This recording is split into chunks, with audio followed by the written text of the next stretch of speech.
Halo Bu Fatimah, terima kasih pertanyaannya. Bahaya tidak kalau atorvastatin dikonsumsi terus-menerus?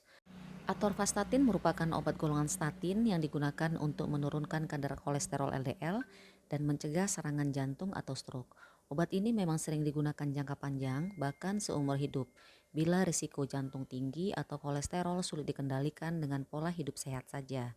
Beberapa fakta dari penelitian bahwa efektivitas atorvastatin tetap terjaga hingga lebih dari 10 tahun pemakaian, tidak ditemukan peningkatan signifikan risiko kanker, gagal hati atau gangguan ginjal, dan beberapa catatan terkait efek samping yang perlu diwaspadai diantaranya dari sebagian kecil kasus yaitu nyeri otot atau kenaikan enzim hati yang biasanya membaik setelah penyesuaian dosis.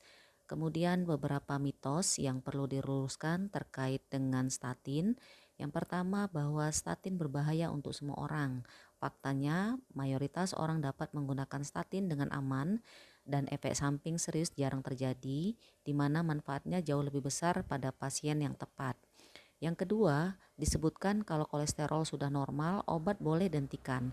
Faktanya, statin bekerja selama digunakan. Jadi kalau dihentikan tanpa pengawasan, kolesterol bisa naik lagi dan risiko serangan jantung meningkat. Jadi sebaiknya perlu diketahui kalau memang terkontrol dengan obat, maka obat harus diteruskan. Tapi kalau memang bisa terkontrol tanpa obat, maka obat dapat dihentikan. Kemudian yang ketiga, diet dan olahraga cukup tidak perlu statin. Faktanya pola hidup sehat memang penting, tapi pada sebagian besar orang, faktor genetik atau risiko tinggi jantung membuat mereka tetap memerlukan statin. Jadi yang menjadi catatan, pemantauan penting untuk periksa fungsi hati dan kadar kolesterol secara rutin, kemudian mewaspadai nyeri otot hebat, lemas atau urin gelap.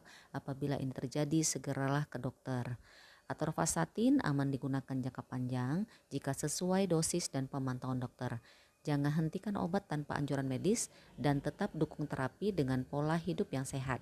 Semoga jelas Ibu, jaga kesehatan dan tetap semangat. Wassalam.